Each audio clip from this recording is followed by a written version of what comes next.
Hello guys, welcome back to our channel, The Catalyst, our home of solutions. So we are going to answer task 2 in this video. Previously we did word processing, which was task 1 in our previous video, and now we are going to move to task 2, which is on spreadsheet. Now task 2 says, in this task, you are required to design or implement an invoice for a company using spreadsheet software. So we have this, okay, we have this figure 1 here, or is it figure 2? I don't know. Should be figure 2. Open the invoice workbook in the candidate folder. Okay, so this year for spreadsheet there was a candidate folder in group 1. So we need to open the invoice workbook found in our candidate folder. So without wasting time, let's go.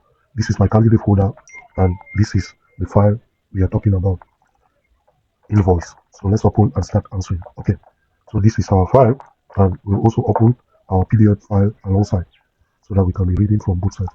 We can be reading from the left and working. Okay, very good. So it says, now question 1 says set the left and right margins to 2 centimeters each. Okay, that's the first thing. Set the right and left margin to 2 centimeters each. To do that, we have to go to our tab page layout. That's the first thing. And then we have here under group, the group page setup, we have margins. Then we'll move down to custom margins, and then we'll change here for the margin. We'll give set 2 centimeters. So we'll just add 2 here for left, and on our right we'll also put 2. Very good. And after that, we'll click on OK. So we've done that. That's the first thing. The second thing, the question says page orientation to landscape. Okay. So still here, we'll see. I think we can see orientation under group, the group page setup. If I enlarge it, it will be visible. So you just go to orientation and you choose landscape. Well, we're moving. The next is, we can see here paper size to A4. So A4, we still go to size as we see here. You click on size, you see A4. Okay, A4. Very good. What next? I think we've answered that first part already. Question 1. Question 2 says merge and center the cell range A1 to G1 and key in the information invoice number 025. Okay, so this is A1 here. Okay, you can easily identify a cell just from here. When you select a cell, you can see the cell name up here. So we see A1 here. So I'm going to select A1 to G1. This is G1 with N here. Then we are supposed to merge this merge and center. So how do we go about it? We'll go to home. Okay, in home, I think it should be under font. No, not here. Alignment. Voila. Under alignment, we have merge and center button. Okay, this is a merge and center button. You just click on it, and voila, the two is way. Okay, so we've merged that cell. If you want, I may enlarge it so that we see from here. So that is it. It is merged. It's now one big cell. So the cell has been merged, and we are supposed to type invoice number 025 inside. So I'll type invoice number 025, as simple as that. Well, so we've done that. We move. Now in cell F2 and F3, key in low and high respectively. Okay, so this is column F, and this is F2, and this is F3. So in F2 we'll type low, in F3 we type high. As simple as that. Okay, so the next thing, format the cells in the range. Format the cells in the range G2 to G3. Okay, this is G. Okay, G2 is here and G3. Okay, we are supposed to format. So what are we formatting? We'll format. Let's move. They said we should check from the image, the figure 2. This is figure 2. We can see G2 and G3 is in 2 decimal places and it's percentile. Okay, it's in percentage. So what do we do? The first thing is that we'll select the 2 cells. We'll go to number. Okay, and then we'll click on this button here because we need to do some settings. We need to convert this to 2 decimal places. So we can either decide to just put the percentage first for the 2 cells, like what I'll do. You click on this percentage button here. Once we've done that, it has changed to percentage, as you can see here. And then now the number of decimal places will move. Presently is 0, so we'll make it 2. Well, and we validate. So now we can try and enter the information that is there. You see that it's okay. It does what we want. Let's try down also and see. So everything being equal, what we needed has been done. So we'll move on. We'll move on now. Let's go down to the next question. Question 5. Apply borders to the entire table. Okay. For us to apply borders, what we'll do first is that we'll select the whole table. Let me enlarge it. We'll select the whole table. This is it. This is the whole table selected. Then we'll move to borders button, which is up here. Maybe I'll enlarge it a bit so that we can easily see the button. So up here, so if we go up here, this is the button I'm talking about. That's the button, the border button under group font. So we'll click here and we'll select all borders. Once we've done that, you can see from down here that everything has been adjusted, okay, to suit what we want. Okay, so the borders have been added. The borders have been added as we can see on the screen. So let's move to the next question. Set format the cells in range Z6 to G14 to whole numbers. Okay, whole numbers means there should be no decimal. Okay, and then use 1,000 separator and no decimal. That's repetition. Whole number is whole number. Oh, it's already no decimal. Okay, so let's move. Let's select the cells. This is our cell D6. Now we'll move to G and down to 14. So this is it. We selected the cells. No, we said we should convert to whole numbers. Converting to whole numbers simply means no decimal. So we'll go back to group under home, tap home. We'll go down to this number. We'll see, click here, go to number. It is presently at 2 decimal places, so we'll reduce it to 0 so that you can take whole numbers. Another way you could do it is by using this button. Okay, this button helps you to increase and reduce these two here. Okay, these two buttons here, they help you. This one increases the number of decimal, while this one reduces the number of decimal. This one increases the number of decimal, while this reduces the number of decimal. So you can also use this as a shortcut, or you follow the path I took. So that is it. Let's move on. So what was supposed to be done? What do we have next? We are supposed to also put 1,000 separator in that cell. So remove same thing, 1,000 separator. You go under number, group number. This is this 1,000 separator button. Okay, this is the 1,000 separator button that looks like a comma. You simply click on it and voila.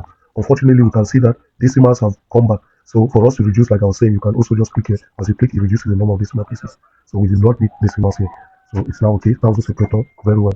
We've done that. So let's move to the next question now. They say input appropriate formulae in the cells indicated below. 7.1 in cell E6. This is E column E. This is E6. You can see it over here. Okay, that's E6.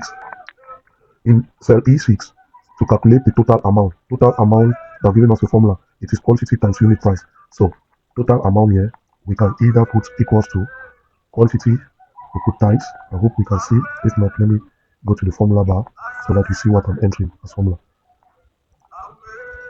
Okay, so you type quantity. We'll take the first quantity down here, which is C6, or better still, let me do it again. I'll take the first quantity times the first unit price. Once I've done that, I hit on enter. As simple as that. Now, I'm sure some of you will be asking this question: why is it that we have these hashtags here? These hashtags do appear when the cell, the value that is found in the cell is larger than the cell, okay, or longer than the cell. So to solve this problem, you just need to enlarge the cell or the column. Okay, so that's it. And once we've gotten this, okay, we can now drag and drop. You can drag and drop to calculate the rest. You can either do this and follow doing it. You just put your mouse on your left here, as you can see, and then you will see that the cursor looks like a cross. Once you see this black cross, you double click 1, 2, and it calculates for the rest. So I can then just enlarge it also so that the figures appear clearly. Okay. Another way you could do this is by putting your mouse like this, then you drag and drop. But most people, most of the times, they tremble. Their hands shake a lot when trying to do this other method. So either of the methods, you're fine. Another formula you could use here is product. You could use a function instead of the formula, as I just did. I may still decide that I will use a function. I'll click on the function button, look for the function product. That helps to multiply two values or cells. Okay. So once I type product here, I'll hit on go and it will locate the function, and then I'll click on OK. And what am I supposed to do? I will multiply these two cells. So I'll simply select these two cells as it is and then hit on OK. And if I drag and drop, you'll see that we have the same values. So that is another way to do this. So that's it. That's fine. Let's move on. I will go back to what I had originally. Okay, because they asked me to use this formula, so I'll follow it. So let's move now to the next question. So they asked us to write the spreadsheet formula in the space. Okay, the spreadsheet formula we use. I will just go back to my cell, that cell, this cell. I'll go up here, copy, or look at what was written there in the formula bar. Now, since I'm working on this document, I will paste it here so that it will look like I was writing. So another formula could be the one I propose using the function. Excuse me. So I'll use my product. Sorry. So for product, You don't need to put times here. You just put the comma to separate the cells. So that's it. So you can use either of these formulae. They are all correct. Both of them are correct. So let's move now. In cell F6, to calculate the tax amount. Calculate the tax amount, which is 2% of total. If total is 2%, if total is less than or equals to 500,000, and 5% of total otherwise. And they have even given us a hint. They say use the if function. Very good. So we need to use the if function to calculate the tax amount for each. Oh, sorry. So here now, I'll click on the function button, just like we did previously. I'll click on the function button, and I'll look for if function. It's already here. But if it is not found here, you can simply type, just like I did in the previous. Well, you type here and you hit on go. You will locate it, and then you click on OK. So now, we use the if function. What's the use of the if function? It checks whether a condition is met and returns the value if true, and another value if false. So we see that they have told us here that when when uh, when the total is less than or equals to 500,000, we take 2% of that total. Otherwise, we take 5% of the total. Okay. So what does that mean? It simply means that we'll put the logical test here. What are we going to put there? We'll say if this is less than or equals to, we put less than or equals to 500,000. Okay, that's the condition. If it is less than or equals to 500,000, value is true. What is going to be the value? We'll type 2%. Okay, 2% times total. Where is our total? This is our total here. Okay, so we select the total. As simple as that. Otherwise, what do we do? I'll copy what I have here. I'll just change that percentage. Otherwise, anyway, let me just type it. 5% times what? The total again. As simple as that. Once we've done this, we can hit on. Okay, so it has calculated the total for us. Now, they're asking us to write the formula here. So I will copy this formula. I will copy it and I will paste it here. Oh, sorry, here. That's the function. Okay. Now I can still represent this using product again. Instead of time here, I may decide to use product. It looks like it will be too long. It will be too long. But you can just put where you have multiplication, you move the asterisk, you put comma, and you use product, the function product. Okay, it will still work. So since there's no space, let me not go too far. Let me just erase what I started doing and paste just what I have. Okay, let me paste this. But in my pamphlet, I will put both answers or both formulae. Okay, so let's move on. Next, okay, I even forgot. Sorry, I even forgot that I had to calculate for the rest. Once we've done this, we drag and drop, just as we did previously. Okay, so we move now. In cell G6, this is G6. To calculate the total with tax, total with tax is simply total plus tax amount. Okay, as simple as that. So we can either put, what we do is we go to this cell which I have mentioned, G6. You put equals to, you take the set, it is total plus tax amount. As simple as that. So we have this. Now we can copy the formula here, copy it, and then paste it here. So that's the formula. Or you can still use sum. You can still use the function sum. It will give you the same result. If you use function sum, it is supposed to look like this. If we are using the function sum.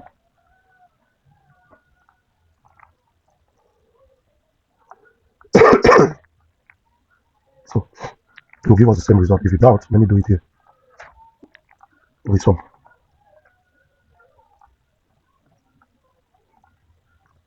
See, it's the same amount. The same amount. So it's the same amount. So let me go back to what I used before. Okay, so we've done that. You also drag and drop to calculate the rest. Okay, so in cell C14, to calculate the total number of items, C14, this is column C. C14 is here. Okay, so let's move to the left. Sorry, the total, in cell C14, to calculate the total number of items. Okay, so the total number of items will simply use sum. Do we have sum here? No. So I'll type it over, type and click on OK, or go, and then OK. Now I'll select the cells from this cell, this first one now. I'll select all the quantities and I'll hit on OK, and voila. So that's it. Now we are supposed to give the formula. This is the formula here. I'll use the function. Sorry, that's the function. You can still decide to put addition using addition. Addition will be longer because you have to type C6 plus C7 plus C8 plus C9 plus up to C13. So that's another possibility. So with that, I think we'll move to the next Now state an easy way of obtaining the formula to calculate the totals in the ranges E7, E13, E7 to E13. Where? E7, where's E7? Was it supposed to be E7? Because E7 to E13. G7 to G. Okay, to calculate these totals, this one from here. So to calculate the totals from here, what I'll do is the easiest way of doing that is by dragging and dropping this sum that I've gotten here. Okay, it's just by dragging horizontally like this, so that I can get all these totals. It ends at what? At G. There's also G. So this is G. So I can calculate the totals like this. But now, from the look of things, okay, G was also mentioned. G14 to G14. What? It was supposed to be G here, not G. Let me see. G14. This is G14. G14 to G14. Okay. Yeah. Anyway, I have explained what to do. You just drag horizontally like this, and it will calculate the other totals. You don't need to verify. So I have explained how you can do. You need to drag horizontally. Do I need to type here? Yeah. So it is just like dragging down. Once you enter, like for instance, you said E7 to E13. I already did it. But how was it done? I dragged and dropped. So I already explained. Okay, so when you get like this E7, this is E7. How do we calculate this other value? So E7, I said you will just drag and drop, or you double click, you drag and drop like this. That's E13 up to E13. That's what I did. You do the same here for F7 to F13. Okay, you do it the same here for G7. For us to calculate G7 to G13, you just drag like this, and then the last one, which is D14 to G. This is D14 to G14. You just drag horizontally like this. Okay, and it is done. So I've explained that in my own words. I don't need to write it here. Okay, so let's move on. So answer this technique, apply this technique or otherwise to insert the required formulae on the cell ranges indicated. I've already done that. So save your work as task 2. Thank you. So we have done everything. Now I need to save my work as task 2. To do that, initially the file had the name invoice. So now I need to save it with another name. So to do that, I'll click on file, maybe file or tap file. I'll go to save as, and then I'll locate where my folder is. You can either use browse, you can use this browse button and locate where your folder is. For candidates, the folder obviously will be found on desktop. I'll click here on Mac. This is my folder, and then I will give it the name task2. Task2 as indicated, and I'll save. So that'll be fine. I've done the exercise. So I've done everything that was supposed to be done. So that is it for task 2. In our next video, we are going to do task 3. So, oh, I forgot. Question 10 says print your work. Normally, printing is done by the supervisor. So, but I can still decide to do it by just clicking on Control P, and then I'll click on print. Locate where I want to save my PDF file. Obviously, I'll save it here in my folder. Okay, I'll save. That is it. It will open in the PDF reader. So this is how it will look like on the question paper, on the hard copy. Okay, very good, very beautiful and attractive. So see you in our next video where we'll answer the next set of questions, which is the last task on day 1, Ordinary Level Computer Science Paper 3, June 2026.